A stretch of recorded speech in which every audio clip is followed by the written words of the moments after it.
The United States is the only country in the world that taxes its citizens no matter where they go. But I'm here to tell you, they have a very good reason for it. Stay tuned.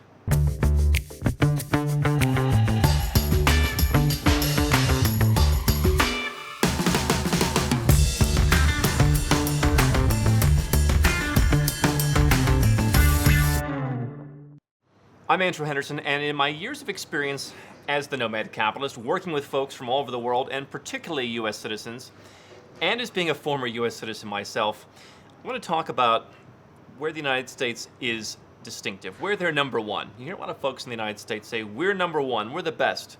But there is one thing where the U.S. is truly number one, because they're the only one, and that is that if you're a U.S. citizen, no matter where you go and live in the world, you're going to pay tax. It's called Citizenship-Based Taxation, and it's something that we really talk about a lot here at Nomad Capitalist because it impacts the entrepreneurs and investors that we work with as they go overseas. Now, if you're British, if you're Australian, if you're Canadian, if you're whatever, you can simply pack your bags and say, I'm going to go live over here. And if you follow the proper steps and check all the boxes, then they say, great, you go over there and maybe you pay tax, maybe you don't. Whatever the rules are there, that's cool with us. But for U.S. citizens, taxes are an obligation that follow you everywhere. Not only forms like FATCA, FBAR, Form 5471, 5472, 2555, there are endless amounts of forms that you have to file. So there's a big compliance cost for being a U.S. citizen overseas, even if you're just running a business in a high-tax country like Australia or anywhere else. I've had people who've come to me and they're running businesses, they're paying plenty of tax somewhere else. They haven't even done the tax optimization, and yet they still have a burdensome job to comply with their U.S. citizenship obligations. But the real issue is, why does the U.S. have to be the only country that charges you tax? This whole citizenship-based taxation is something that over the years has become less and less prevalent. Other countries used to do it, Mexico, Hungary, a list of others.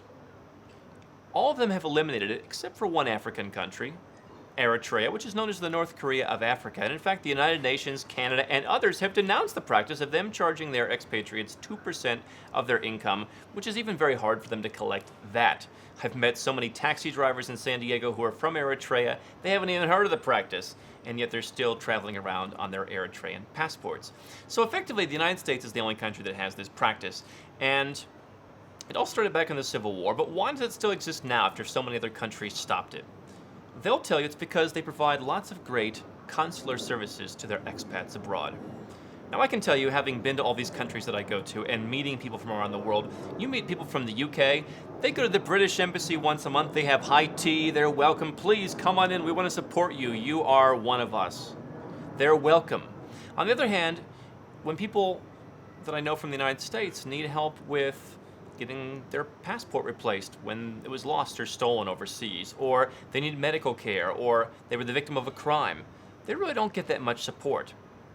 I remember before I expatriated, I talked to a guy who was an old school tax lawyer in the United States. And he said, I'd really be cautious about doing this because, there's still a lot of benefits to being a U.S. citizen overseas. And that old school mindset is exactly what the United States is banked on, where other people say, other countries say, you know what, we want our citizens to live overseas. UK, yeah, please go overseas, go to Dubai, go to these places and promote our brand. The Chinese are huge with this. Please, we want you to go overseas, start businesses, spread the Chinese influence. But for the US, the idea that they're there, that you're really dependent on them, even when you're overseas, is something that, while no longer true, is still espoused by many people. This older gentleman who advised me thought that if I waved a U.S. passport at a Chamber of Commerce meeting somewhere overseas, I'd be the number one person people would want to do business with. But the reality is times have changed. We no longer have a world with, the USSR and the U.S. and a bunch of other countries that are, backwaters. We have tons of emerging countries right now. We have the emerging middle class in so many new countries, and people want to do business with them too. So the excuse that having a U.S. passport is somehow the golden ticket to being successful in business and that the U.S. embassy is right there behind you really doesn't ring true anymore. Now, I'm not saying that the U.S. is bad, but what I am saying is that the idea that they have some unique claim to tax their citizens, and that with the most recent tax reform of 2017 have expanded their taxing powers on people living overseas, the idea that the U.S. can claim some unique authority to do that when no other country does seems almost laughable. And unfortunately, or fortunately, depending on how you look at it, thousands and thousands and thousands of Americans have handed in their U.S. passports, have reduced their travel privileges just because they don't want to deal with it. They don't want the filing, the reporting, they don't want the FCPA and all the different rules and all the sanctions they have to deal with. They just want to live their life and do business the way everyone else overseas does it.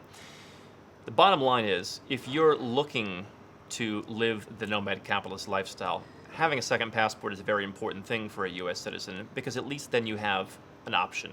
At least then you have an escape plan. And considering how silly the excuses are for the U.S. tax policies and the U.S. compliance policies for their citizens abroad, I think having an escape plan is something that you should definitely pay close attention to. I'm Andrew Henderson, and if you're looking for a way to legally reduce your taxes, build your freedom, and create wealth faster as a global citizen, then you've come to the right place.